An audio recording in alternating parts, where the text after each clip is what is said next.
Espera um minutinho, porque na hora que eu coloquei para gravar, a Karen, por algum problema de compatibilidade, ela saiu. Vamos ver se ela volta.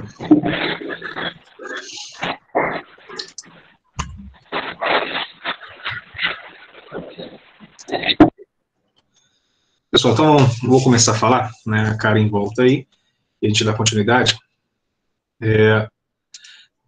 Hoje nós vamos iniciar a nossa unidade 2, né? A unidade 2 da nossa disciplina de Teoria 2, ela é voltada na figura do Hans Kelsen, né? E o foco do estudo nessa segunda etapa é a verificação da percepção do Kelsen sobre o direito, né? A verificação do Kelsen e a ciência do direito, e os seus mecanismos de interpretação, né? Tenho quase que certeza absoluta que todos vocês já ouviram falar do Hans Kelsen, né? Na teoria do direito 1, professor, muito provavelmente ele deve ter suscitado. Normalmente os professores na teoria do direito 1 gostam de trabalhar muito o Norberto Bobbio, não trabalham tanto a figura do Hans Kelsen, mas são obrigados a citá-lo, em especial pela pirâmide de Kelsen, né? Então, assim, na pirâmide de Kelsen, que é aquela estrutura piramidal, colocando uma ordem de hierarquia dentro das normas de um Estado democrático de direito, né, com no seu ápice ou no seu vértice a norma fundamental, que seria a norma de primazia, que seria a Constituição do Estado Nacional, e todas as outras normas abaixo, submissas a esse texto constitucional. Em síntese, quando a gente fala do Kelsen, principalmente na teoria do direito 1, nós apresentamos essa linha piramidal aí que dá para se levar uma interpretação. Inclusive, essa linha piramidal passou a ser objeto de grande ridicularização recentemente, né, com situações de memes criados aí por conta do STF, né, de pessoas que você sabe com quem você está falando, né? Então, assim, a gente utilizou e muita gente, sem saber que aquilo ali era a pirâmide de Kelsen, fez a sua divulgação. Então, assim, vamos começar a tratar do Kelsen. O Kelsen é um jurista alemão, tá? Eu brinco dentro da sala de aula que ele seria o Hitler do direito, porque assim como Hitler, ele quis purificar, né, a raça, criar a raça ariana lá na Alemanha, o Hans Kelsen, ele quis purificar o direito, ele quis tirar todos os elementos que não fossem normativos, né, e ficar apenas o direito, ou a compreensão, o estudo, a interpretação do direito, somente naquilo que viesse do texto normativo, do texto legislado, né? Então, todas as origens e fontes do direito subsidiário, por exemplo, questão de costumes, jurisprudência, doutrina, isso aí seria deixado de lado, né? Isso não faria parte da compreensão, da interpretação normativa, interpretação do direito segundo Hans Kelsen. Então, Kelsen aí, ele tentou purificar. Tem várias obras, mas a obra de maior destaque dele é essa que eu pedi para vocês lerem, que eu compartilhei com vocês, que é a Teoria Pura do Direito, né? Escrita por ele. Então, eu vou abrir a tela aqui, vou começar a projetar, e a gente vai tentando construir. Peço, por gentileza, que venham me controlando, né? Se eu acelerar em demasiado, me freiem, né? Se eu não estiver conseguindo ser claro, me corrijam também, me chamem a atenção, para que a gente possa estar construindo juntos aí uma base de conhecimento. Não adianta também eu falar, imaginar que eu estou conseguindo passar algum tipo de informação e, na verdade, não estou conseguindo. Para mim saber se não estou conseguindo, se estou ou não estou conseguindo, eu preciso do retorno de vocês. Mas a preocupação minha é só quando vocês não estão conseguindo receber a informação de uma forma mais clara, tá bom? Então, aí o primeiro ponto, né, a tela inicial, que é como teria direito 2, vamos fazer a projeção, vamos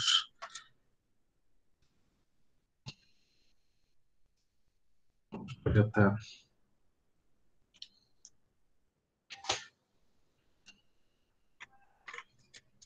Ok.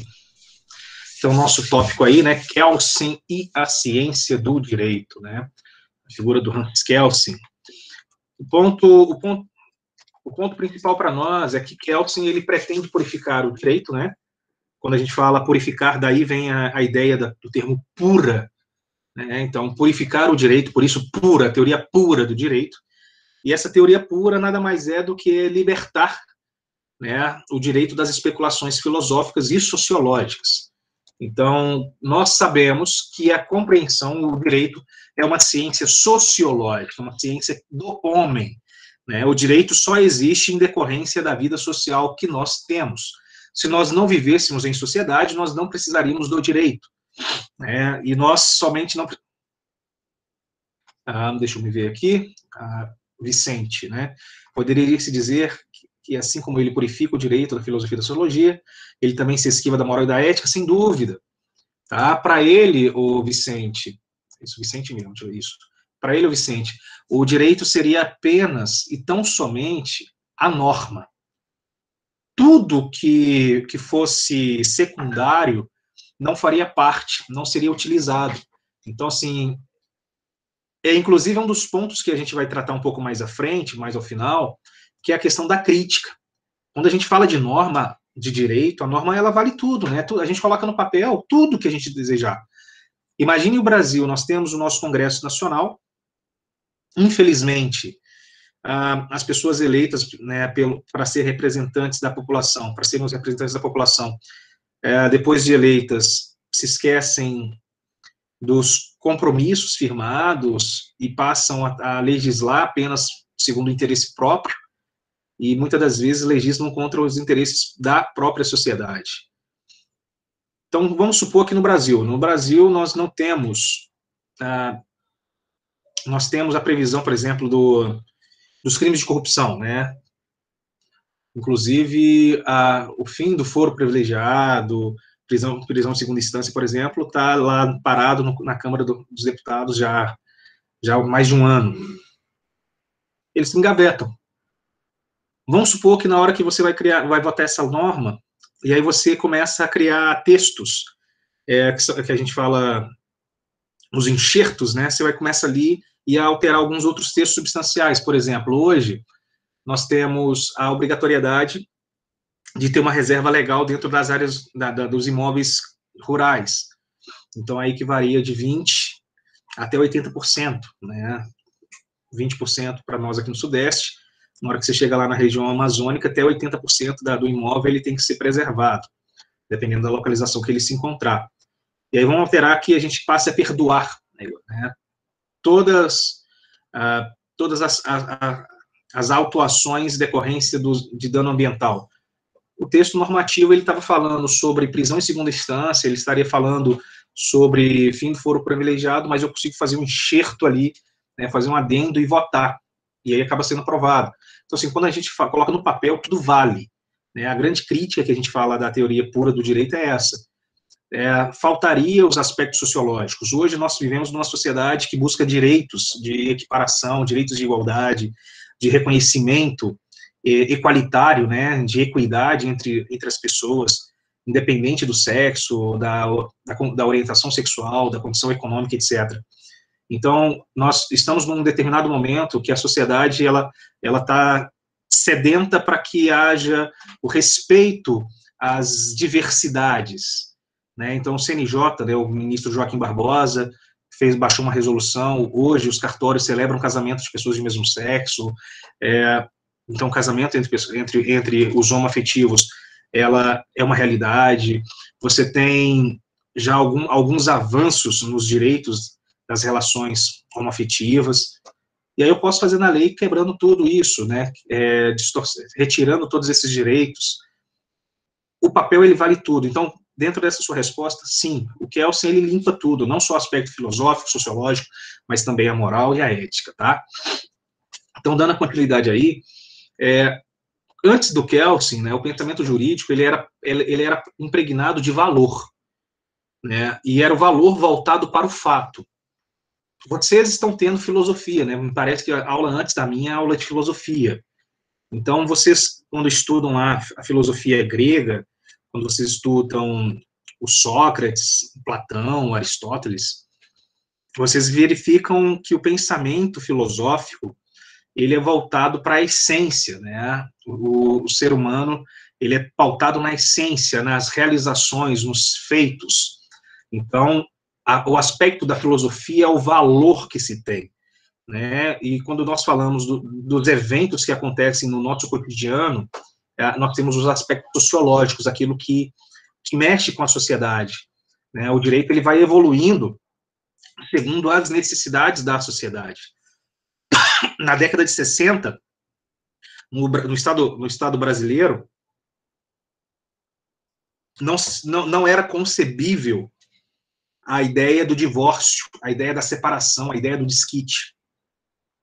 Em 1970, 76, alguma coisa assim, aí eu não vou me recordar o ano certo, nós tivemos a lei do divórcio, né? Foi um grande avanço para aquele momento, porque era algo que já era sedento. Então, nós tínhamos aí um fato que é sociológico, né? A questão da sociologia, e o valor também, que é a questão da vida da felicidade. Passado aí quase 30 anos, no ano de 2002, passado mais 10 anos, em 1988, nós tivemos, na Constituição Federal, assegurado o divórcio. O divórcio foi assegurado no texto constitucional, artigo 226, estava lá falando que o divórcio poderia acontecer após um ano do trânsito em julgado da sentença, que decretar a separação do casal, ou após 2 anos, o divórcio direto, após 2 anos de separação de fato, né, a separação de corpos do casal. Em 2002, com o advento do Código Civil, nós tivemos a implementação dentro do texto, né, do Código Civil, mas em 2010, nós tivemos a emenda 66, que acabou com a necessidade do divórcio prévio, né, de 1 ano aí, ou da necessidade do divórcio, da separação de fato de 2 anos para se ter o divórcio, que, né, a chamada PEC da felicidade. Ninguém é obrigado a ficar casado com quem não quer. Então, assim, você tem esses aspectos sociais, aspectos sociológicos. Então, isso antes do Kelsen. E hoje você verifica isso. Eu estou fazendo esse paralelo, não quero confundir vocês, obviamente a gente está tentando estudar um filósofo, um teórico do direito, que tem uma ideia. Essa ideia é extremamente importante para nós, que muitas das vezes a gente vai encontrar alguns julgados que são pautados no pensamento dele, né, mesmo que ele não seja o prevalente, tá? Então, o Kelsen, ele vai chegar, e com essa obra dele, a teoria pura do direito, o Kelsen, ele vai reduzir o direito ao ambiente rigorosamente formal. Qual que é o ambiente rigorosamente formal? A norma, né? Então, você tem essa condição, né, de se ter o texto normativo, do direito dele, do Kelsen, querer que o direito ele seja única e exclusivamente aquilo que foi legislado, aquilo que foi criado pelo processo legislativo, tá? E aí, quando você pensa dentro do processo legislativo, das competências, a gente teria que pegar a Constituição, vocês vão ter, quem é competente para fazer o quê? Por exemplo, nós estamos aí no período da pandemia, né? Começou em março, a questão da saúde, a coordenação da saúde, ela vem do SUS, e o SUS está ligado ao governo federal, né, ao executivo federal. Aí vem a interpretação, saindo do Kelsen, entrando no aspecto teleológico. O Supremo Tribunal Federal passou competência para os municípios e para os estados. Agora você volta para uma responsabilização, uma tentativa de responsabilização do governo federal, por uma pseudo-omissão da qual ele estava cerceado da obrigação do direito de fazer. Então, você tem algumas intercondições para poder a gente tentar analisar.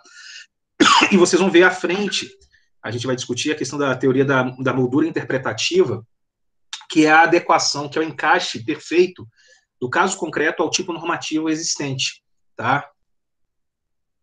Ô, Thaís, não, sem problema, a internet está com problema, não, a gente está gravando, eu vou, depois que acaba a aula, eu subo as aulas, o link que eu mandei para vocês naqueles antigos, ele é relacionado, se você entrar lá, você vai encontrar todas as aulas, tá?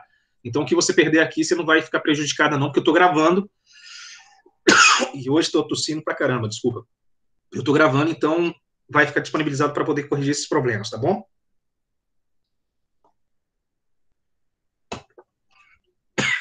Me perdoem aí, ficar tossindo.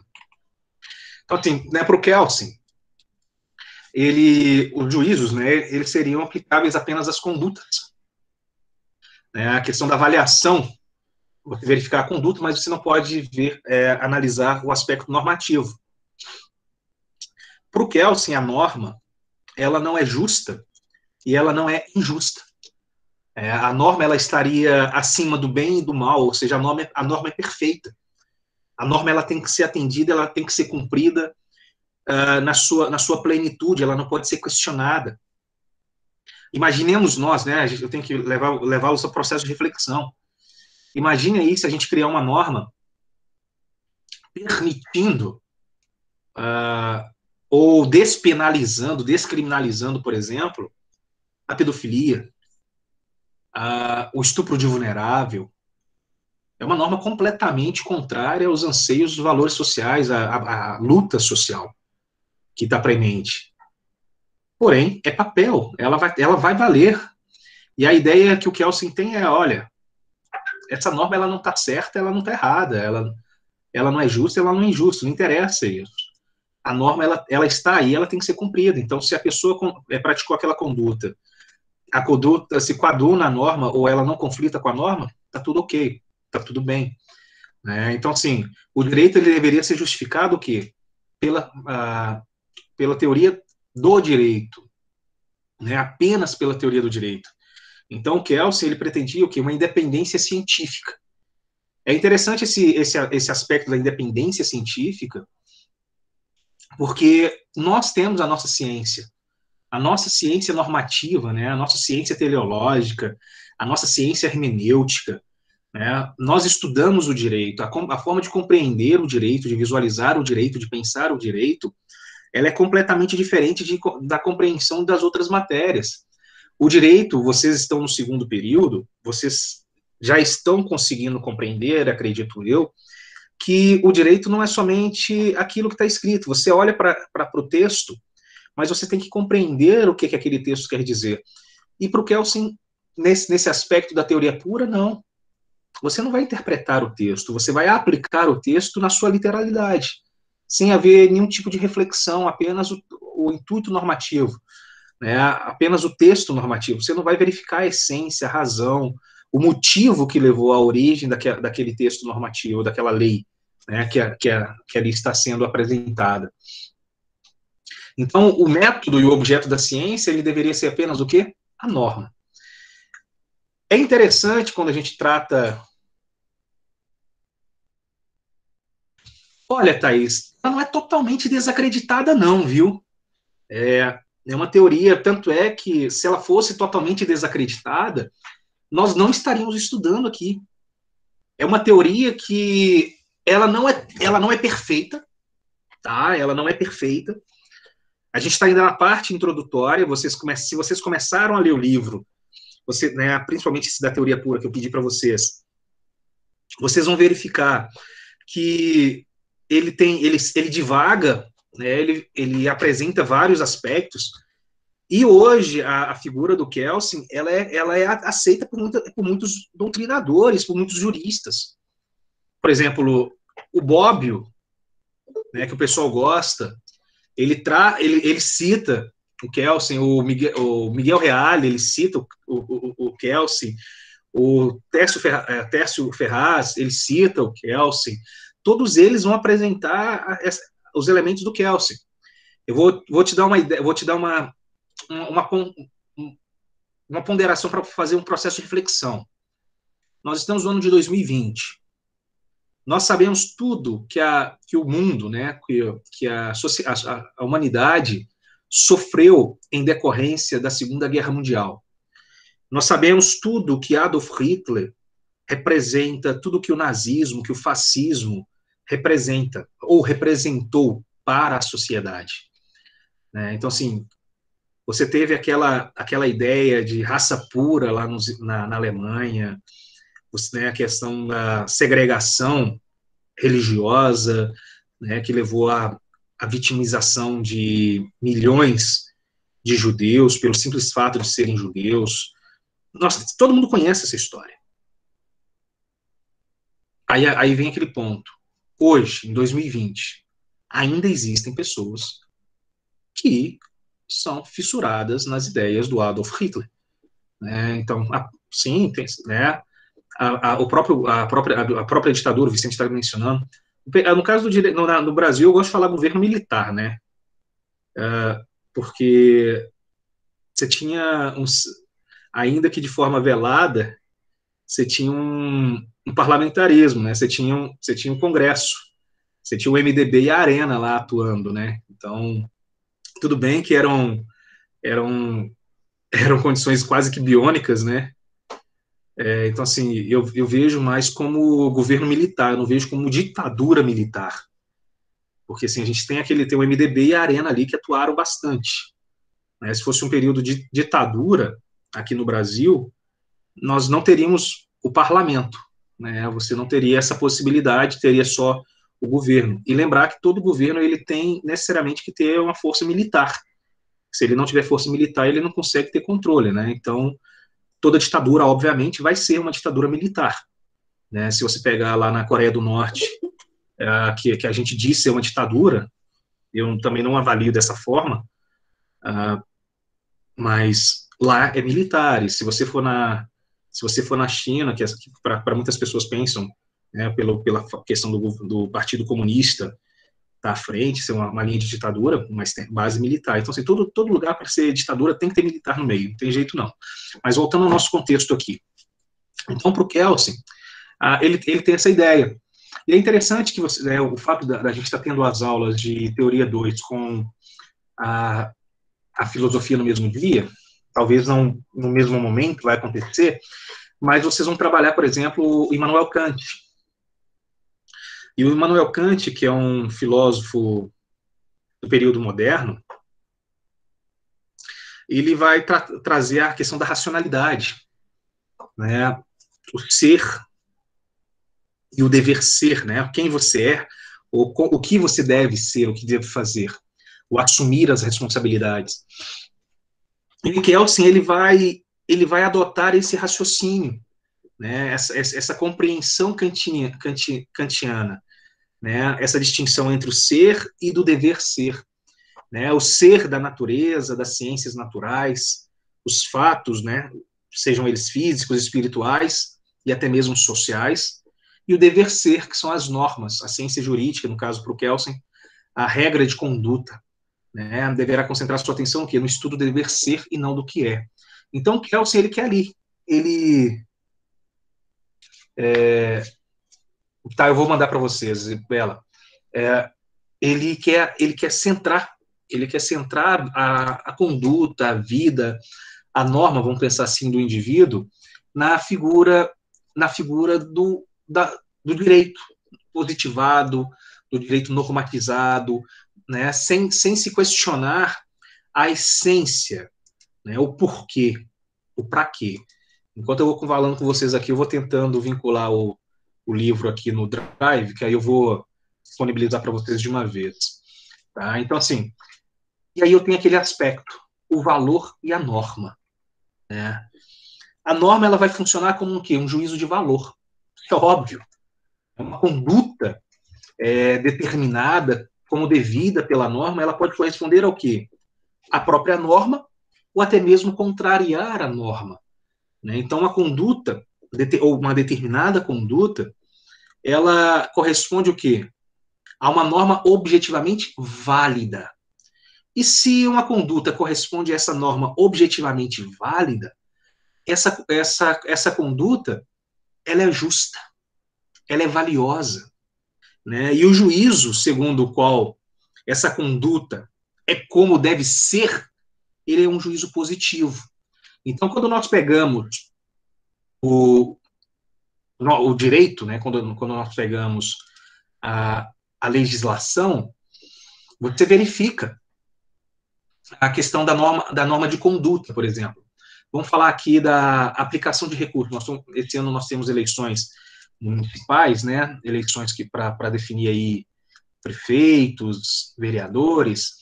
No nosso texto constitucional, nós temos, ou melhor, corrigindo, no nosso direito administrativo, né, nas delimitações administrativas, nós temos aí a especificação do quanto de recurso, do quanto do orçamento, ele deve ser aplicado, ele deve ser destinado às áreas, né? E você tem ali a destinação de recursos, por exemplo, para a saúde lá os 20%, alguma coisa assim.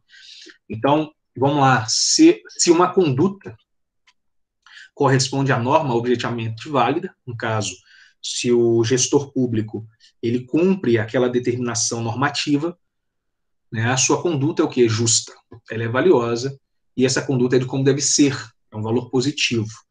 Então, agora, se essa conduta ela não corresponde a esse dever ser, se ele deixa de aplicar o valor, né, o mínimo desejado, o mínimo estabelecido, essa conduta, por exemplo, ela passa a ser injusta, desvaliosa, e o juízo de valor ele passa a ser o quê? Um juízo de valor negativo. E sendo um juízo de valor negativo, você abre um precedente, uma possibilidade para o quê?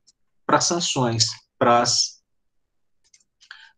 penalizações, né, do indivíduo.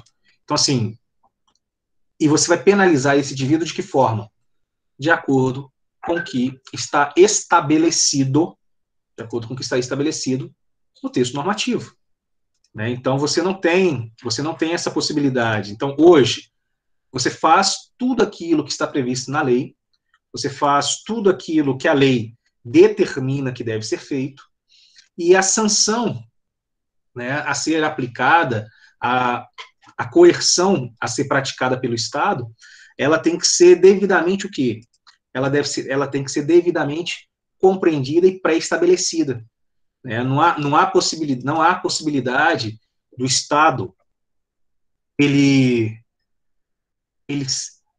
penalizar alguém sem ter uma norma prévia, né, previamente estabelecida.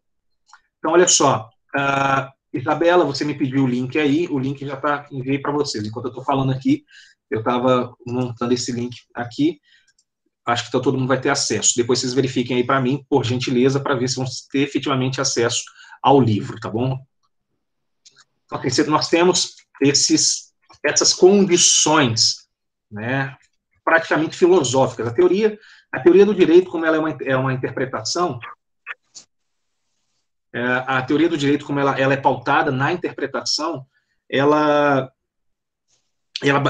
passa a ser um aspecto muito filosófico. Né? A gente divaga, a gente viaja nas ideias dos pensadores positivistas, justnaturalistas. O justnaturalismo ele deu uma afastada da nossa relação social, né? A gente não utiliza tanto questões do justnaturalismo, mas ela ainda existe, ela ainda permeia o nosso dia a dia. Porém, ela não tem tanta intensidade. Agora, o positivismo, o justpositivismo, ele é extremamente presente. Por isso que o Kelsen, né? Aí eu volto na fala da Thaís, volto na fala da Thaís. Ela não é desacreditada, porque ela é aplicada, ela é vivenciada, ainda que não na sua totalidade, né? Mas a gente se depara com esses elementos todos os dias. Né? A gente compreende, a gente verifica, a gente não vai falar assim, essa aqui é a teoria do Kelsen, essa é a teoria do fulano. Não, você vai compreender. Por isso que a gente tenta fazer essa formação mais humana, né? Essa formação mais teleológica no início da graduação, para que nos períodos seguintes aí a gente consiga levar de forma mais tranquila o desenvolvimento do curso. Pois não, alguém quer falar alguma coisa aí? Não? Então tá bom. Então nós temos a questão do dever ser. Fala, Wesley.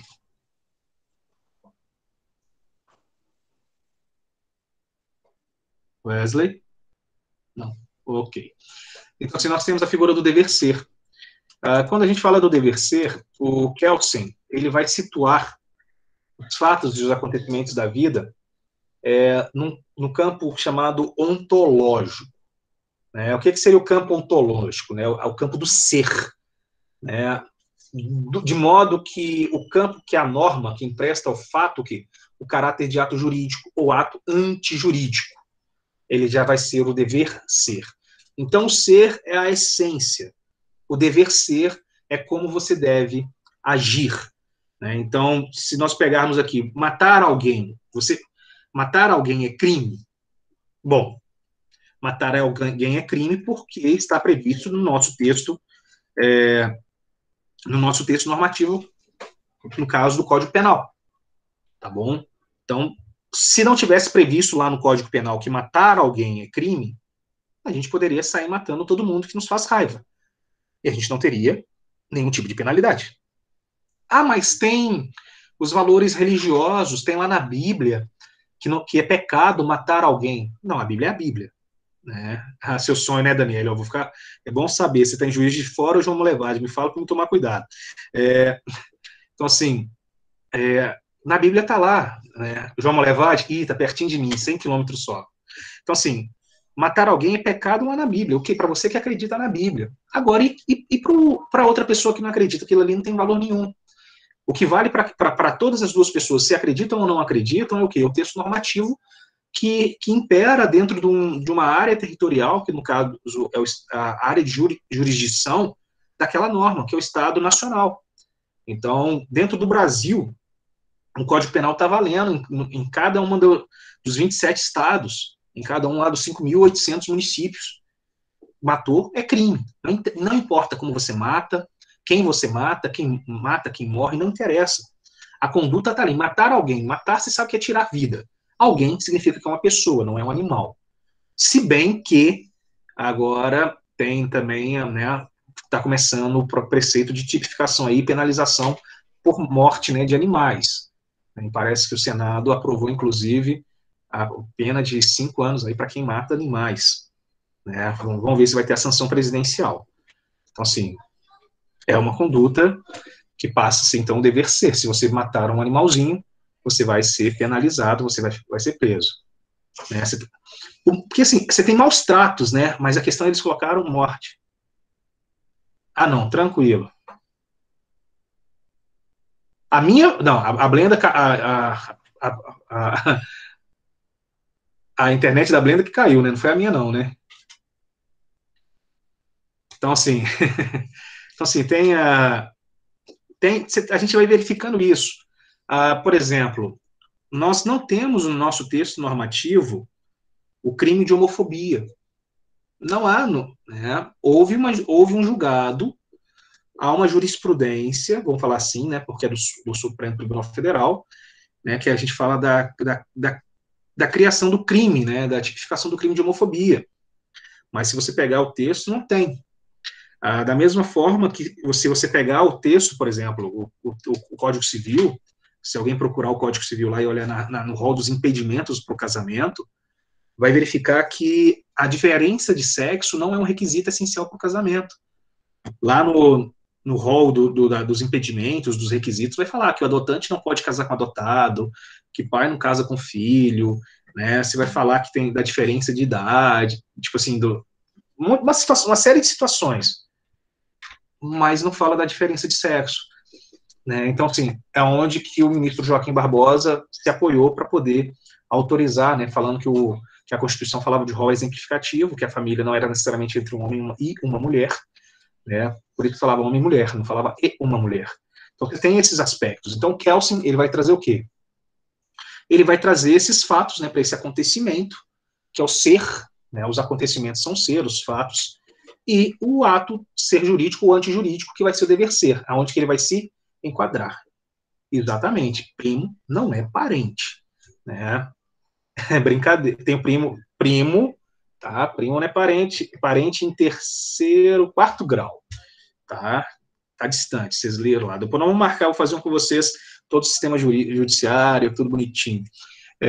Então, assim, e quanto a esse, o Kelsen, ele vai dizer, ele vai apresentar que o termo norma, ele quer significar que é algo que deve ser ou acontecer. Em especial, que um homem deve conduzir ou se conduzir de uma determinada maneira.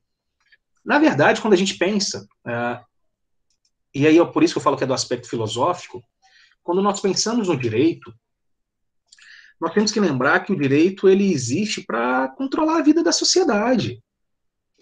Né? Eu brinquei aqui da questão do tipo penal do homicídio, né, matar alguém, e obviamente a Daniele Enéas também brincou ali, mas imagine se nós não tivéssemos o crime de homicídio, se o homicídio fosse livre, como seria a nossa sociedade? Imagine você estar andando na rua, um cara, você está extremamente nervoso, uma pessoa desatenta bate no seu carro. Cara, o sujeito ia sair, ia pegar o extintor, ele ia matar com a base de pancada. Ia ser uma bagunça, exatamente.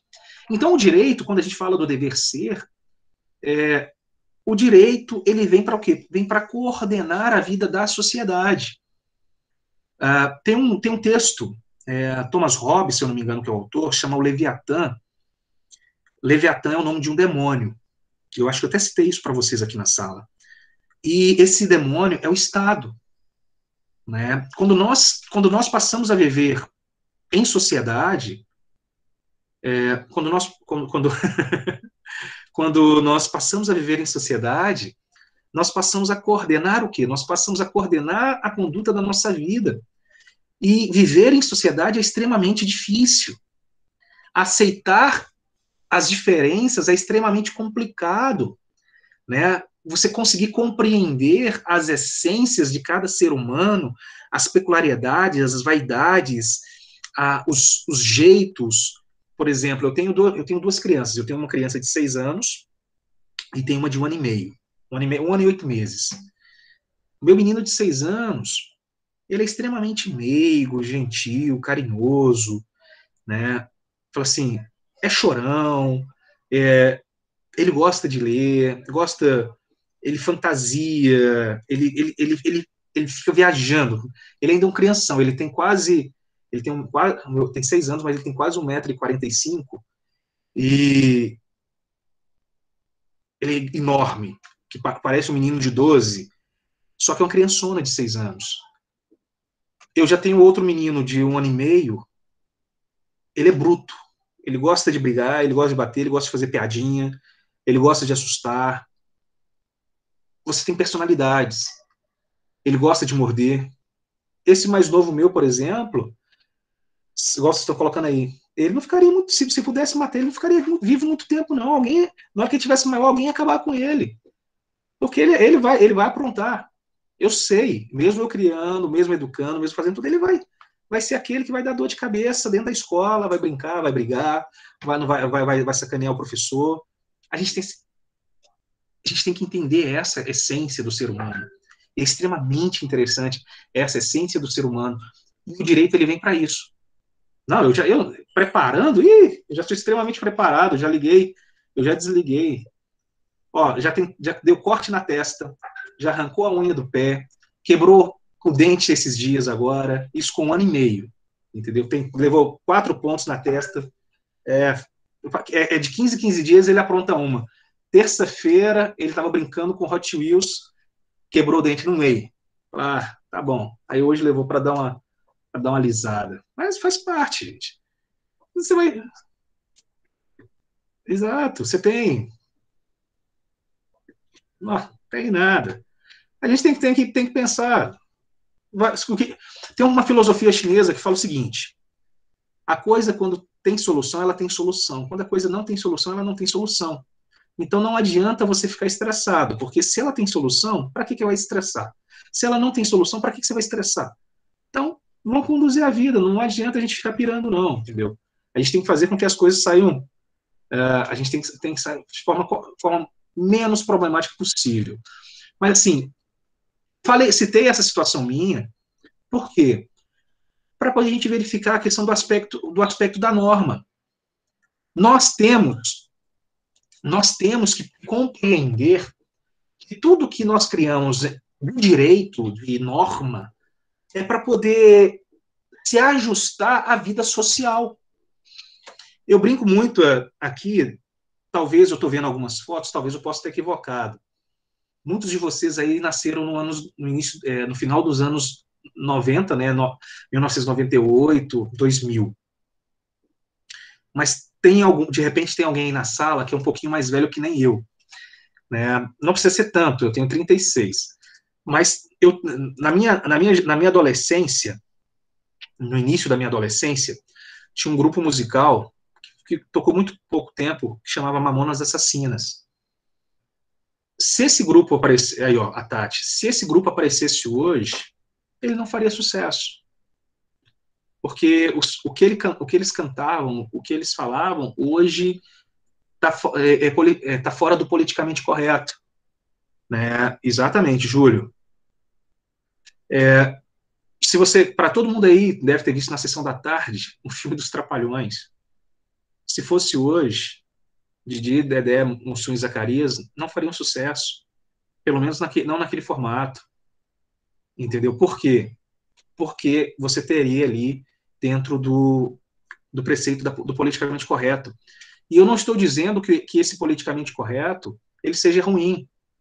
Na verdade, é um preceito de adequação da vida social. Ari Toledo, aí você tem aí Terci Gonçalves, né? Tipo assim, para lá. Né? O pessoal, o Costinha, você tem um monte aí de comediante, humorista, que era a boca pesada, né? A boca suja, vamos falar assim.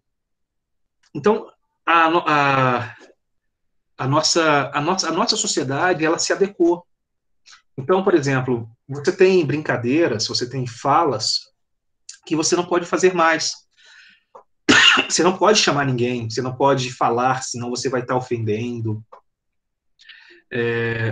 Você tem várias situações, mas isso é uma adequação. Então, eu tenho o ser, que são os fatos, os acontecimentos, que é o preceito da evolução do direito, né? Então, por isso que eu estou fazendo esse paralelo, citando essa situação dos comediantes e tudo mais, né? Citei a minha vida. Esse fato, esses acontecimentos aí são um ser. E esse ser, ele vai nutrir o texto, o ato normativo, o ato jurídico. E aí vai se criar a norma, vai se criar a regra, que é o dever ser, que é a norma de conduta. Que se você praticar, você vai ter um ato jurídico ou um ato antijurídico. Eu acho que para isso, acho que até aí não deve ter problema. Se tiver, me fala que eu vou tentar falar de uma outra forma para a gente poder se adequar. Tá? Então, assim, você tem esse elemento, né? Você tem essa visão. E com esse termo norma, igual a gente mencionou, significa o quê? Algo que deve ser, algo que deve acontecer. Especialmente que um homem deve conduzir de determinada maneira, como se espera que a sociedade viva. Por isso que o direito, ele controla. Né? Quando nós cobramos o Estado, a entrega do Estado, das coisas que o Estado tem obrigação, nós estamos exercendo o nosso direito. Né? Porque o Estado, ele nos retira direitos, nos retira liberdades, e é necessário que o Estado nos entregue aquilo que lhe é de competência, daquilo que lhe é de atribuição, né? Porque ele limita a nossa forma de viver através do texto normativo. Quando nós pensamos nessa norma, no seu sentido objetivo e subjetivo, nós temos que verificar o ato de vontade. E esse ato de vontade, né, já colocando o texto aí, esse ato de vontade, né, segundo essa ótica do Hans Kelsen, ou ótica kelsiana, ela vai tentar fixar a norma, né, ele vai tentar estabelecer o aspecto normativo e também o aspecto diretivo, né, ao comando de regulamentação da vontade do outro. Né? O Estado, ao estabelecer a norma, ao fixar a norma, é o que a gente acabou de falar, ele estabelece o quê? Um dever ser, uma prescrição. O Estado, ele fala como você deve viver, como você deve se portar, como você deve agir. Né? Boa lembrança aí, Júlio Mazzaropi, né? Você tem uma série de situações. Você não teria condições. É fora.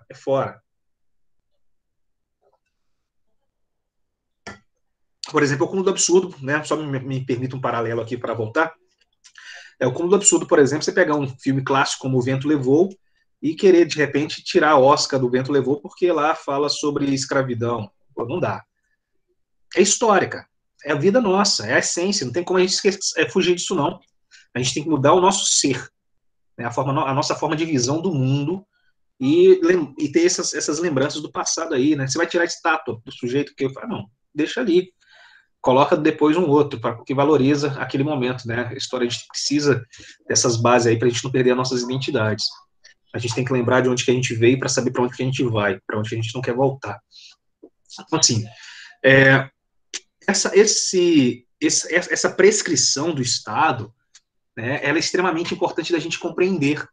Então, é o Estado que nos diz como nós devemos ser. É o Estado, através da norma, através do direito, que estabelece como nós devemos agir, como nós devemos viver. É o Estado que pontua isso. Por que que, por que que o pai é obrigado a pagar pensão para o filho? Precisaria do Estado vir e impor uma prisão civil pelo não pagamento de alimentos? Não precisaria. É uma coisa lógica. Meu amigo, você gostando ou não, se você colocou no mundo, você tem que criar. É você que tem que sustentar, você que tem que educar, você que tem que cuidar. Isso aí faz parte da essência do ser humano. Não precisa ninguém vir aqui falar. E R$ 200, R$ 300 não paga despesa de criança, não, filho. Está longe. Agora, se você não tem condição, legal. Dá aquilo que você tem condição. Mas se você tiver condição, dá mais ainda. Não precisa vir um Estado falar assim, ô João, ô Zé, ô Júlio, ô Vicente, você tem que pagar X. E aí depois você não paga, o Estado vem falar assim, olha, meu amigo, você tem X dias para pagar ou comprovar que pagou ou a impossibilidade de pagar, senão eu vou te prender. Né? No caso, 3 dias. Peraí. Eu preciso disso? Não precisaria. Mas sabendo que o ser humano ele não é uniforme, sabendo que existirão pessoas que não irão cumprir as suas obrigações, nós temos no texto normativo o quê? A prisão civil em decorrência do não pagamento dos alimentos. Prisão civil, obviamente, devidamente fundamentada por uma ordem judicial. Mas a gente tem ali estabelecido. Então, o Estado, ele prescreve, né, ele cria a prescrição, da prescrição não de perda, tá? Mas a prescrição de previsão, né, de escrito, de estabelecimento. Então, considera-se que a norma, ela resulta do quê? De uma vontade, ela brota, ela emana da vontade do seu criador ou do seu constituinte. Né? Essa norma, ela se manifesta no sentido subjetivo, facultativo, dos atos que a prescrevem. Você tem o porquê, você tem o para quê.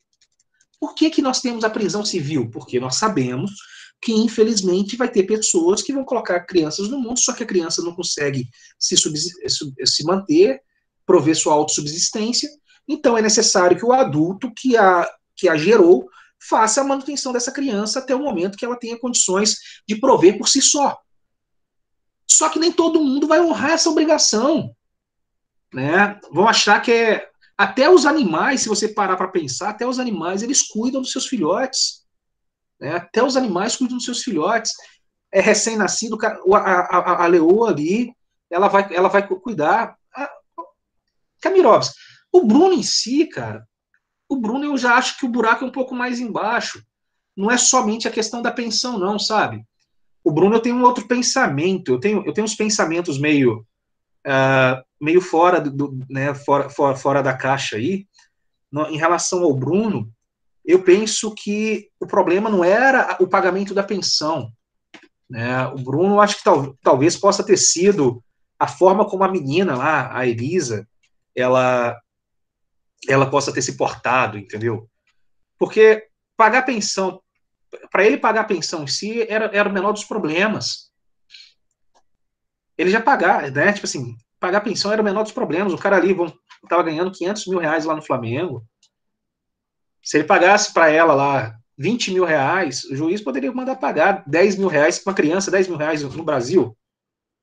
Né, o filho lá da Juliana Gimenez com o Mick Jagger, Lucas Jäger lá, ele recebia, quando a Luciana voltou para o Brasil, antes dela começar aquele programa que ela tem até hoje, acho que é o Super Pop, uma coisa assim, você tem a necessidade do quê? Ela recebia 10 mil dólares do Mick Jagger, cara. Aí, mas pensa só, Kamirowski, se essa menina ela quisesse efetivamente que o Bruno reconhecesse o filho, por exemplo, ela fazia uma ação de investigação de paternidade. Contratasse um advogado, fazesse uma ação de investigação de paternidade.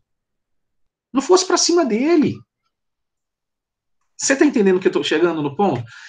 Às vezes tem coisas mais profundas do que a gente consegue compreender. Eu não estou dizendo que a conduta dele é justificável, muito pelo contrário. Mas às vezes tem muito mais, a coisa é muito mais profunda do que a gente consegue observar.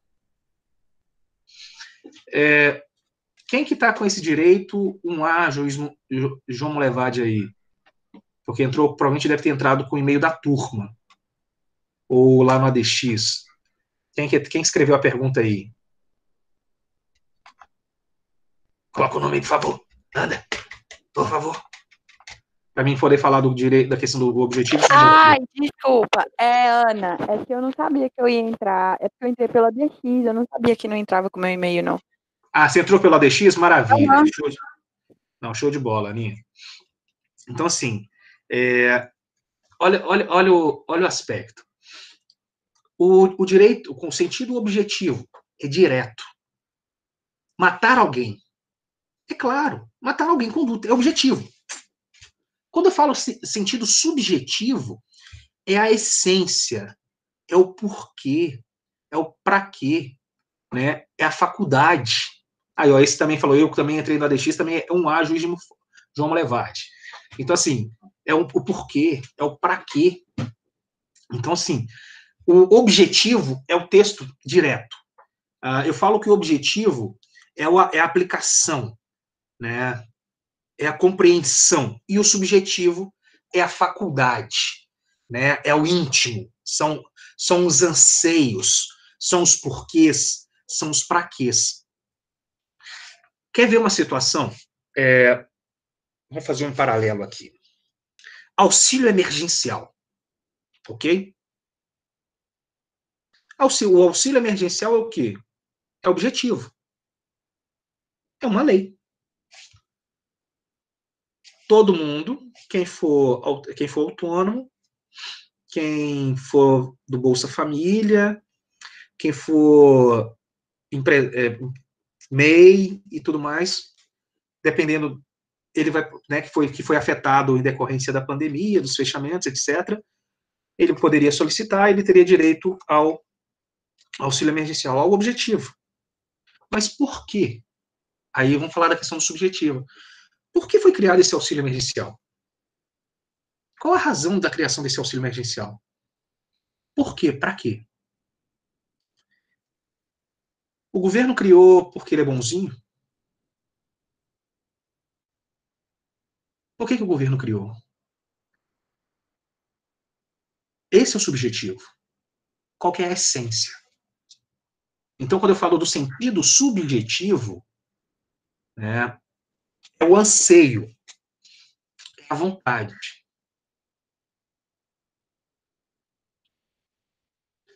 Eu tenho que. O sentido subjetivo é o anseio. O subjetivo é a vontade. O sentido objetivo é a exteriorização. Então, se a gente for, antes de falar do auxílio emergencial, a gente pensasse: olha, eu preciso de um mecanismo que permita as pessoas continuarem a consumirem, para que a economia ela não pare, para que não haja recessão, para que não haja hiperinflação, para que não haja situações de miserabilidade, de fome, etc. Como que eu faço isso? Aí eu vou distribuir renda. De que forma? Por meio de um projeto. Vou fazer um auxílio emergencial. Tá vendo? Olha, eu tive lá o aspecto subjetivo que levei ao aspecto objetivo. Eu consegui.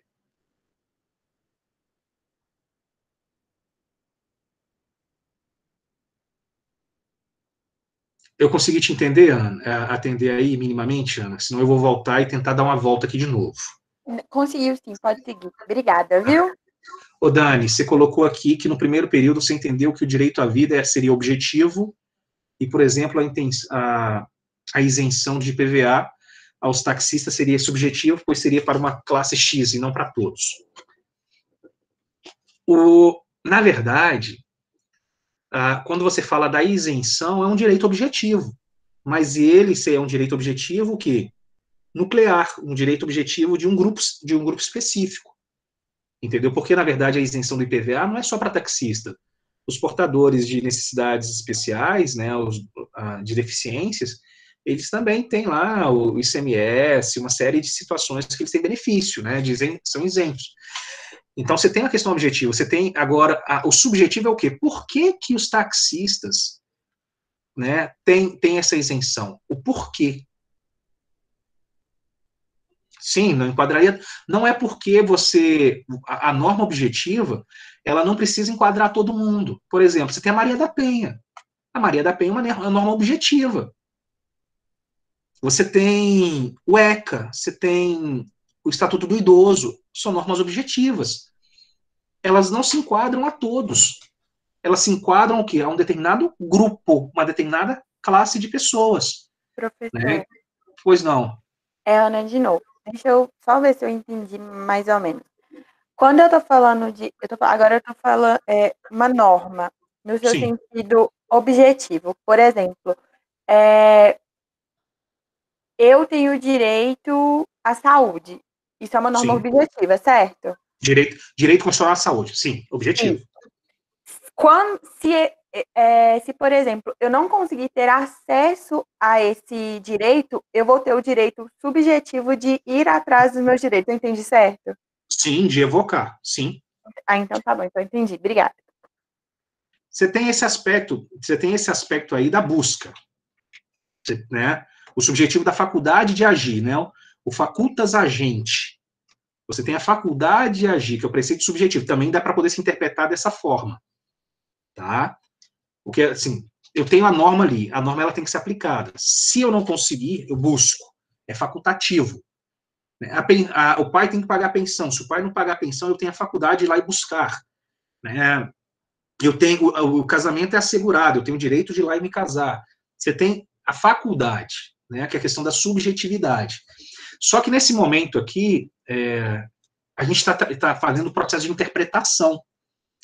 E quando a gente faz o processo de interpretação, não é a aplicação do direito ou da faculdade de agir, mas sim a faculdade, a questão da subjetividade quanto o quê? A razão, a intenção do legislador. Entendeu? Quando a gente fala do aspecto da subjetividade, né, é o ato de vontade. Como que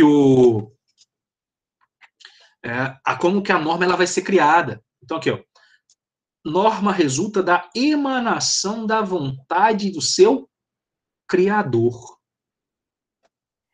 Ô, Cristiano, então nesse caso, de interpretação, o subjetivo seria assim, o motivo pelo qual ele criou a norma. Sim, o porquê e o para quê. Entendi. Entendeu? Assim, é o porquê e o para quê que essa norma foi criada. Então, assim, ó, a norma você tem. Então, a emanação da vontade. O que é emanar vontade? É a intenção. Então, esta norma é o quê? Tem o sentido subjetivo para os atos que elas estão prescrevendo. Então, o sentido subjetivo de um ato humano dirigido à conduta de outro só é interpretado como sentido objetivo desse ato se for uma norma válida. Ou seja, se a intenção do agente, do legislador, você tem que praticar de acordo com o texto criado. Então, assim, é só a gente verificar a interpretação, não tem como errar. Fica só para prova, né? Tipo assim, o que é o sentido objetivo, sentido subjetivo? Eu normalmente não pergunto isso, porque tem tanta coisa para perguntar, né? Porque não ficar, a não ser se for questão aberta, que aí você vai discorrer. né? Questão de múltipla escolha, dificilmente você vai encontrar isso em questão de concurso público, em questão da prova da OAB, porque isso aqui cai em prova de OAB também, entendeu? Na primeira fase. Dificilmente você vai encontrar, tá? Então, assim, a gente só tem que compreender que a norma, ela tem esse sentido objetivo, que é a aplicação dela, a prescrição dela. Então, o objetivo é o como, né? O resultado que se espera atingir, e o subjetivo é o porquê ela foi criada, por que ela foi originada, qual que era a real intenção do agente, do legislador, do seu criador, na sua constituição, na sua elaboração. E aí você tem o direito enquanto ciência. O Kelsen,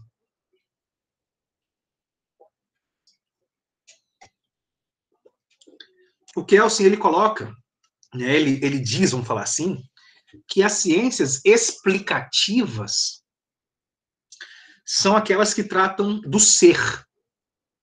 Então, as ciências explicativas, elas são aquelas que tratam do ser, que tem por objeto o quê? A realidade como ela é.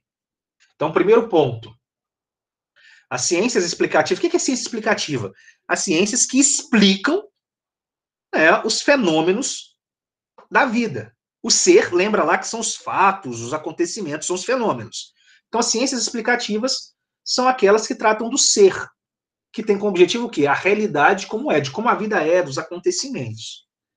As suas leis são as leis naturais e suas relações são as respectivas, são o quê? De causalidade. Nós estamos falando de direito, mas eu vou tratar de física com vocês. Todo mundo aí que fez o terceiro ano estudou física. Vocês lembram lá da inércia? Um corpo tende a permanecer no estado em que se encontra. Thaís, por isso que todo mundo que não gosta de física vem para cá. Vem para o direito. Então, assim, o corpo, a inércia é o quê? O corpo estático, ele tende a permanecer estático. Por isso que o grande exemplo que o professor na aula de física ele vai dar é o quê? O carro está em movimento e houve o abalroamento, ou seja, houve uma colisão. O corpo é projetado para fora. Mas o corpo ele parou. Quem estava em movimento, na verdade, era o carro. E por conta da força, né, da ação, aí por isso que você tem aquelas fórmulas lá, força igual aceleração, que não sei o quê, né? É mais ou menos isso que o Kelsen está querendo dizer aqui, ó. A ciência explicativa são as que tratam do ser, o objetivo da realidade, que é da realidade delas. São as leis naturais, as relações respectivas, né? As causalidades, né? Criando assim elos infinitos. Então, assim, você tem esse força igual a massa, aceleração. O Simão gostava de estudar, tá vendo?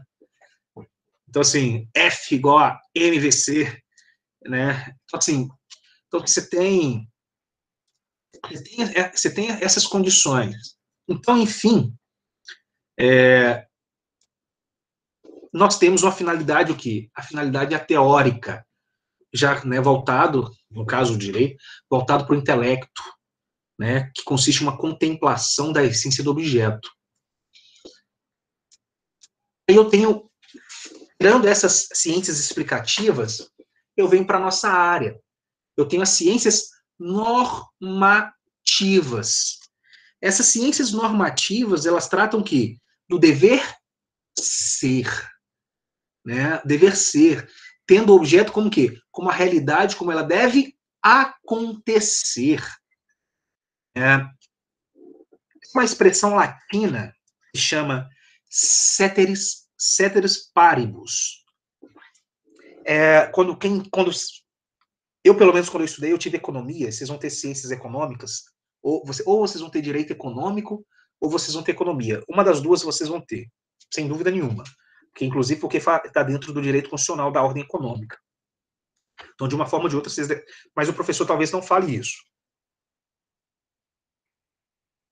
Dentro da economia, quando você vai estudar as interferências, você tem que fazer um conceito limpo, puro, sem nenhum tipo de influência, né? O que o pessoal fala de ceteris paribus. Como que deveria ser, né? Que é aquela situação fantasiosa. Como deveria ser a sociedade brasileira? A sociedade brasileira, ela deveria ser melhor do que a Suíça, melhor do que a Suécia, melhor do que a Noruega, melhor do que a Dinamarca. A sociedade brasileira devia ser uma sociedade onde não existisse grandes desigualdades sociais, socioeconômicas. Por quê? Porque há 30 anos, 32 anos, vamos arredondar assim, há 32 anos, dia 10 de outubro de 1988, nós promulgamos uma Constituição dizendo que não poderia haver diferenças de tratamento entre as pessoas, estabelecendo que o Estado ele tinha uma série de obrigações sociais, como garantir educação, garantir emprego, garantir saúde. E se isso está no texto constitucional, partindo do preceito da ciência normativa, né, do objeto, a realidade como ela deve acontecer, ninguém precisaria pagar escola, ninguém precisaria pagar plano de saúde. Todo mundo teria que ter uma educação garantida pelo Estado com qualidade. Todo mundo teria que ter uma saúde assegurada pelo Estado com qualidade, com eficácia, com eficiência. O Estado teria que garantir segurança. A previdência tinha que ser firme. O Estado ele tinha que assistir as pessoas realmente que estivessem necessitadas, doentes, carentes da seguridade, da previdência. Porque são o quê? São preceitos constitucionais dentro da ordem social. Então, nós temos dentro dessa ciência normativa o quê? O tratar do dever ser. O objeto, né, a realidade, como ela deve acontecer. E aí, dentro desse elemento, a gente tem o quê? As suas leis. O que são as leis? São proposições jurídicas, que são as normas de conduta. Né? Essas normas de conduta que são as relações, as imputações, as diretrizes de comportamento. Né? E essas diretrizes de comportamento elas são obrigatórias. Né? Imputa-se condutas obrigatórias ao cidadão subjugado ao texto normativo. E a esse cidadão nós criamos, né, nós imputamos essas obrigações e nós vamos compor o quê? Elos infinitos. E a finalidade dessa ciência normativa é a prática, a praxis, né? A vida, o cotidiano, né? Ela é voltada para a análise da ação humana, da vontade humana. Por isso que o direito é uma ciência normativa. Por isso o direito é uma ciência. Porque nós tentamos compreender a relação norma, sociedade e cidadão. Nós tentamos compreender, através dessa academia que nós estamos fazendo, as relações, as interações sociais e a incidência da norma na condução dessas vidas. Então, assim, essa é a grande dinâmica, né? Por isso que nós buscamos a compreensão do direito enquanto uma ciência. E aí vem aquele ponto. Ciência do direito e os fatos. O que seria isso? Eu tenho a norma jurídica positiva. O que é a norma jurídica positiva? A norma jurídica positiva é a lei legislada, é a lei editada, é a lei promulgada, é a lei escrita, que está em vigência. Então, eu tenho a norma positiva. Essa norma positiva é o quê? É o objeto da ciência jurídica. Então, essa lei legislada, criada, cumprindo as competências, as atribuições devidamente pré-estabelecidas, que vai ser o objeto da ciência jurídica. Vocês já ouviram falar de arguição de descumprimento de preceito fundamental, de ação direta de inconstitucionalidade, ação direta de constitucionalidade, análise de constitucionalidade? Já ouviram falar desses termos? Creio que sim. Creio que tenho ouvido falar. Isso significa o quê? Que nós estamos interpretando. Quando você pega um texto legislado, quando você verifica lá, ele passou por uma comissão de Constituição e Justiça.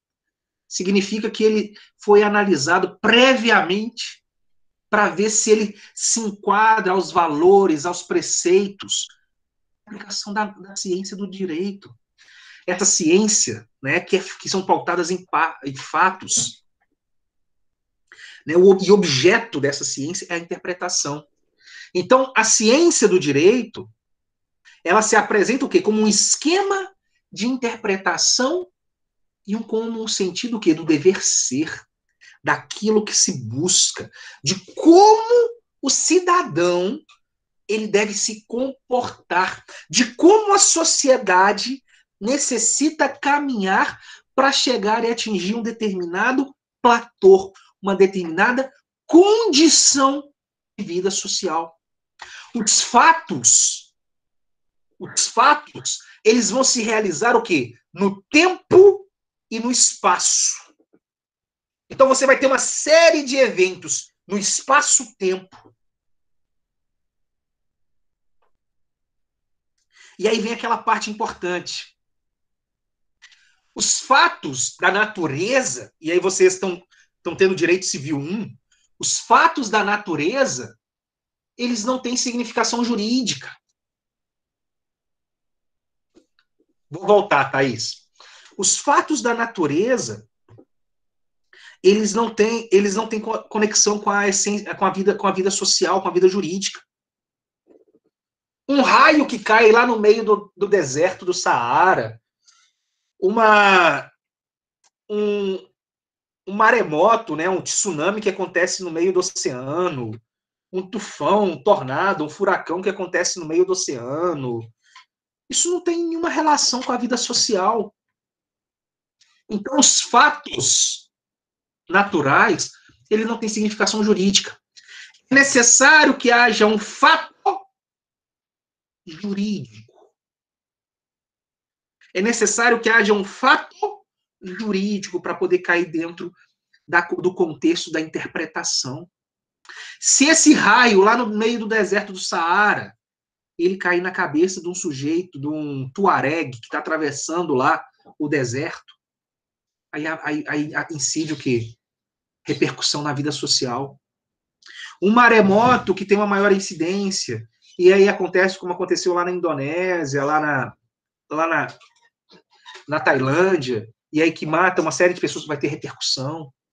Um furacão como o Katrina, por exemplo, e vários outros que acabam atingindo, aí vai ter repercussão. Então, quando nós entendemos, quando nós interpretamos, quando nós estudamos, nós buscamos o quê? Dar uma coloração jurídica, um sentido jurídico, transformar esses fatos jurídicos, que são os fatos lícitos ou ilícitos, e promover a sua interpretação. Thaís, você me colocou aí que você ainda não entendeu o dever ser. Quando eu comecei a falar desse aspecto, eu citei o filósofo Immanuel Kant. O Hans Kelsen, ele se nutre das ideias filosóficas do Immanuel Kant para poder apresentar as suas compreensões da interpretação do direito. E quando você estuda o Kant ele fala do ser. O ser seria o plano mais espiritual. Vou falar aí agora da parte filosófica, tá? O ser seria um plano mais espiritual, que para nós, na figura jurídica, o ser está mais voltada para a essência, né, para as razões da vida do cotidiano, né, que são os fatos que são relacionados com a vida do cidadão. E tem o dever ser. O Immanuel Kant seria mais a razão, a assunção das responsabilidades. E aí, quando nós falamos do Kelsen, o Kelsen trazendo essa ideia kantiana para a ciência do direito, ele verifica o dever ser como uma norma de conduta, né? A prescrição. Como que o Estado ele espera que a Thaís seja? Eu não falo a sociedade, porque a sociedade é dentro do aspecto moral. Mas como que o Estado espera que a Thaís seja? O que o Estado espera da Thaís?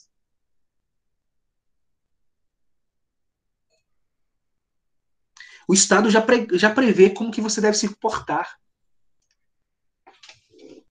O Estado quer que você seja uma boa pagadora de impostos. O Estado quer que você seja uma cidadã honesta, proba. O Estado quer que você seja uma cidadã correta, ordeira.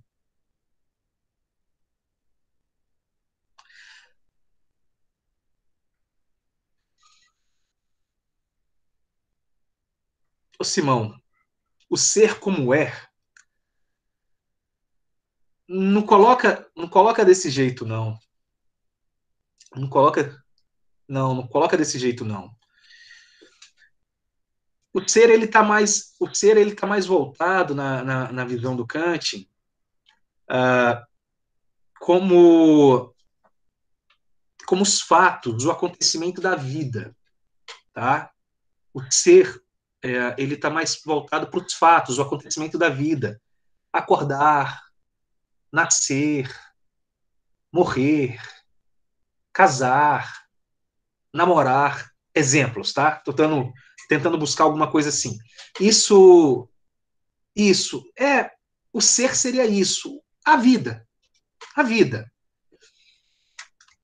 Ok? O ser ele estaria mais ligado aos acontecimentos da vida, né? Um campo ontológico, né? Aquilo ali que são, né? Que caso se enquadre a um texto normativo, caso se enquadre a uma condição jurídica, aí ele vai gerar uma repercussão, um ato jurídico ou um ato antijurídico. E aí esse ato jurídico e esse ato antijurídico, ele já vai ser o quê? O dever ser. Vocês já ouviram, olha só,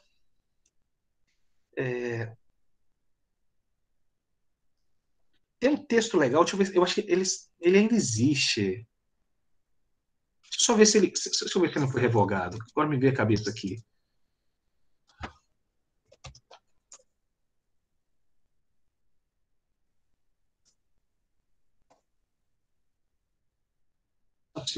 O bom do computador do lado na frente da gente é que a gente consegue dar uma buscada.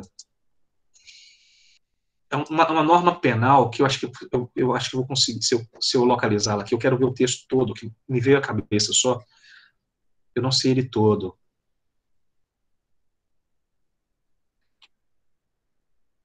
Ela foi retirada. A expressão que eu vou falar com vocês, ela foi retirada em 2009, tá? Por exemplo, existia no Código Penal até 2009 que falava manter relações, falava sucintamente, manter mediante fraude, manter relações com mulher honesta, né? Ter cópula carnal por meio de violência ou ameaça com qualquer mulher honesta. Exemplo. Aí eu faço a pergunta para vocês: o que é mulher honesta? Vocês sabem o que é mulher honesta?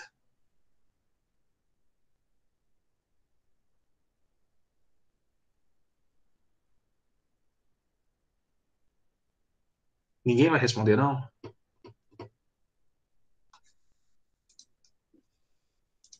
Ninguém?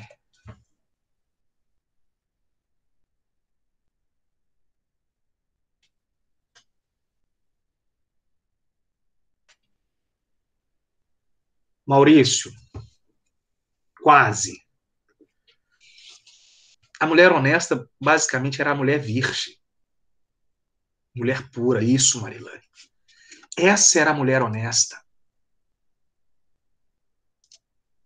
Então, eu tenho a figura, nesse exemplo aqui, eu vou tentar ver se eu consigo melhorar a minha explicação. Eu tenho, eu tenho, eu tenho a figura dos fatos, dos acontecimentos. A mulher que ainda não manteve relação sexual, ela era considerada como mulher honesta. E o homem poderia manter relação sexual com essa mulher mediante promessa.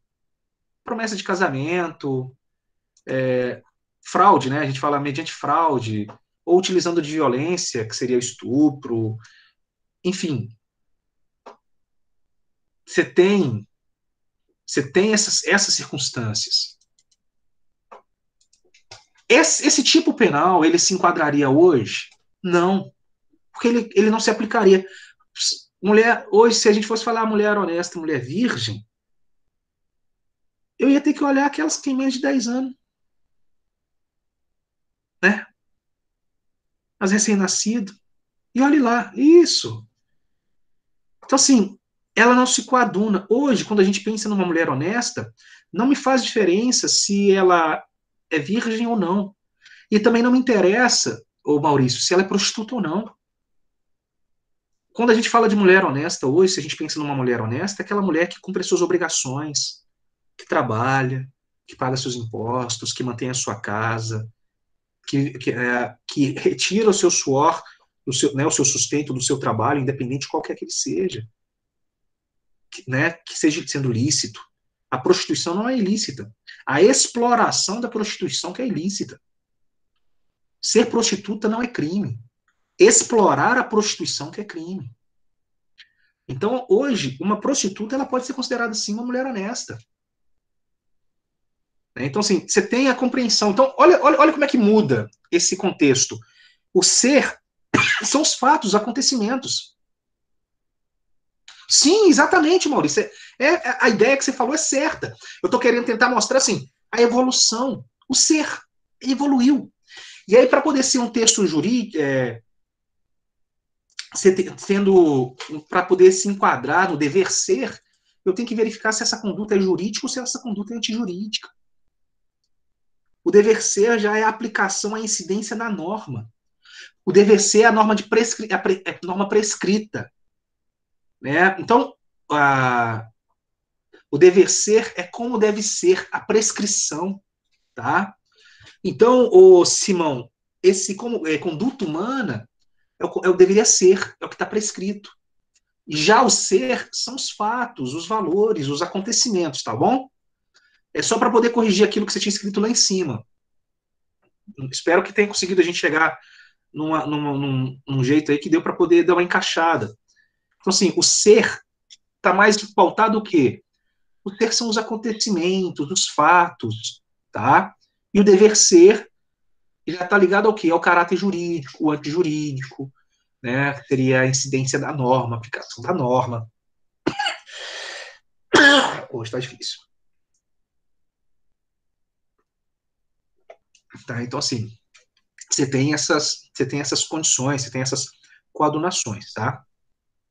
Onde que eu estou? Norma positiva, ato, transformando os atos jurídicos em atos jurídicos.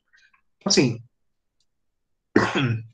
você pega, por exemplo, aí, você toma como exemplo um homem que se encontre sobre a mira de uma arma. Pensa o seguinte, um homem que se encontre sobre a mira de uma arma em um batalhão. Pensa na cena. Tem uma pessoa lá na parede, ok? E tem alguém apontando uma arma para ele. Não importa a arma. Vai lá, você gosta de rifle, é um rifle. Você gosta de uma espingarda, é uma espingarda. Pode ser uma R15, pode ser uma K-47, pode ser uma 12, pode ser um 38, uma 9mm, pode ser o que você quiser, não interessa. Tem lá um sujeito e sendo apontado para ele está uma arma. Esse fato, por si só, ele se explica. Esse fato por si só se explica. Eu falo assim, o sujeito está lá com uma arma apontada para ele. Não se explica. Óbvio, né? Por quê? Por que não se explica? Pode tanto se tratar de um homicídio, quanto uma execução de uma sentença. Tentativa, pode ser. Mas sim, pode ser tanto um homicídio, né, de uma situação de tentativa de homicídio, ou de um homicídio, quanto de um cumprimento de sentença. Aqui no Brasil, tudo bem, a gente não tem pena de morte. Aí alguém poderia dizer, mas aqui no Brasil não tem. Tudo bem, por isso eu estou falando, um caso hipotético. Imagina se a gente tivesse estado num período de guerra. Aqui no Brasil pode ter pena de morte no período de guerra. Poderia ser uma sentença. Foi considerado traidor, foi julgado. O período do governo militar, vocês citaram lá em cima e eu vou voltar nele, nós tivemos um período de exceção, né, em 1967, com o ato institucional número 5. Nós, na visão do governo, a gente vivia um período de guerra. E, de fato, a gente tinha um período de guerra. O Brasil hoje vive uma guerra civil. O estado do Rio de Janeiro é uma guerra civil. O Brasil hoje vive uma guerra com o narcotráfico. Né? E a gente vê a decisão, por exemplo, do Supremo Tribunal Federal impedindo a polícia de entrar nos morros, nas favelas do Rio de Janeiro. Gente boa vai morrer? Vai, mas gente ruim também morre. Então, assim, são situações que a gente tem que verificar. O fato em si, ele não se explica, ele precisa de mais informações. Então, a única atitude, a única ação que busca solucionar essa questão da interpretação é o quê? É a gente recorrer ao ordenamento jurídico. Para a gente compreender os fatos, e aí eu abro parênteses, o ser, eu tenho que recorrer ao ordenamento jurídico, que é o dever ser. O juízo que se enuncia, o juízo que se proclama, o juízo que se apresenta, que um ato de conduta humana, ele constitui o quê? Um ato jurídico e um ato antijurídico, que é resultado de uma interpretação normativa. Então, eu tenho que verificar o fato em si, ele não é autoexplicativo.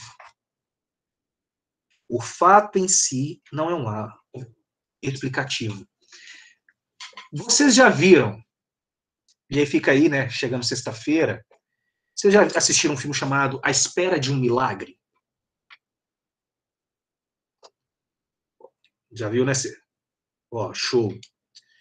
Então, se você, né, a grande maioria que viu o filme, então eu vou fazer um spoiler aí, grande maioria não, né? Umas 7 pessoas, 8 pessoas vai colocar. Quando você pega o filme, por exemplo, O início do filme, você depara com o personagem, que é preto, ele com duas crianças ou uma criança em seu colo. As crianças sujas de sangue foram violentadas. E essa pessoa, ela foi presa e ela foi condenada à morte. O fato em si, aquela cena, aquela pessoa ali, explica o acontecimento? Não. Mas é um fato, é o ser. E aí, para a gente compreender, a gente tem que buscar o quê? A norma. A gente tem que interpretar. A beleza dessa matéria é isso. É a gente tentar buscar a interpretação, a compreensão. Por isso, nós que somos operadores do direito, nós temos que sair da nossa caixinha. Nós temos que sair do nosso mundinho.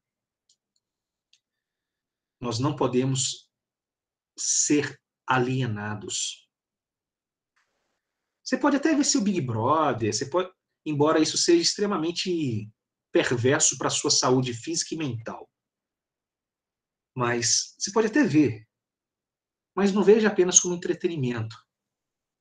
Veja como algo que reflete a degradação humana. Sim, né? Agora passando na Fazenda, né? Eu li uma reportagem sobre o Marcos Mion. Então, assim, que a Record está aproveitando da empatia que ele tem na rede social. Mas, assim, é a mesma coisa. Aquilo ali é o reflexo da degradação da sociedade. Aquilo ali é a sociedade degradada. E aí você tem que ver ali, não para poder entreter, você vai ver ali como uma análise sociológica, uma análise antropológica. É um experimento, ótimo, Marco, ótima ponderação. E tudo que a gente faz é isso, a gente tem fato, a gente tem que trazer o quê? Tem que trazer para o direito. Essa figura jurídica, essa figura normativa. Nós temos que evocar essas condições, tá? Nós temos que buscar. E aí vem aquela situação, a vigência da norma. A vigência da norma. O Kelsen,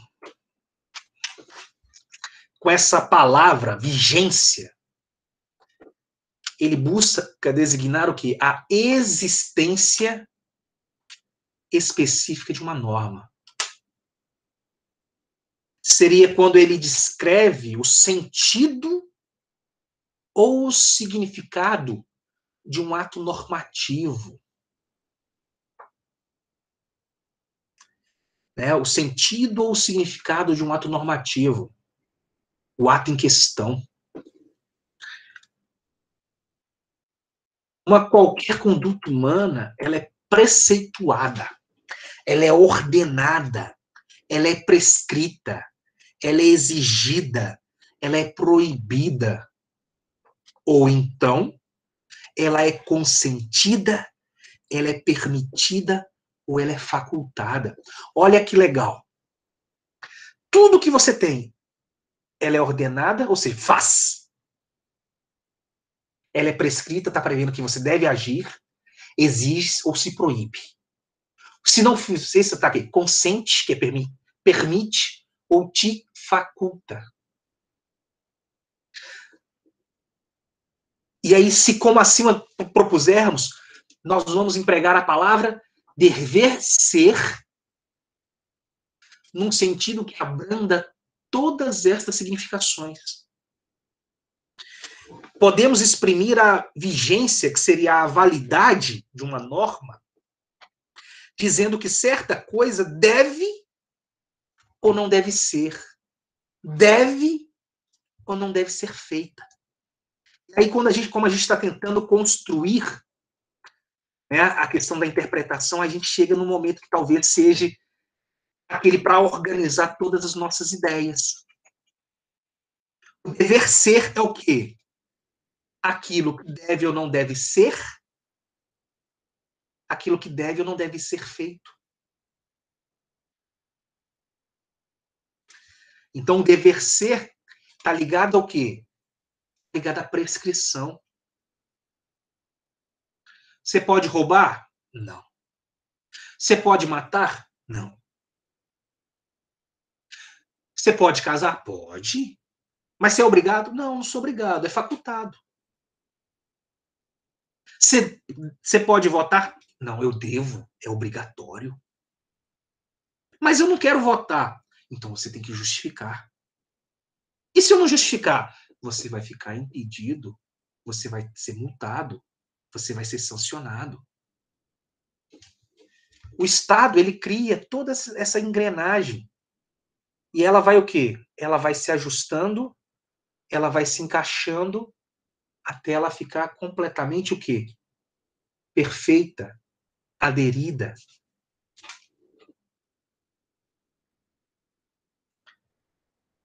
O dever ser, então, é aquilo que deve ser feito ou aquilo que não deve ser feito. Tá?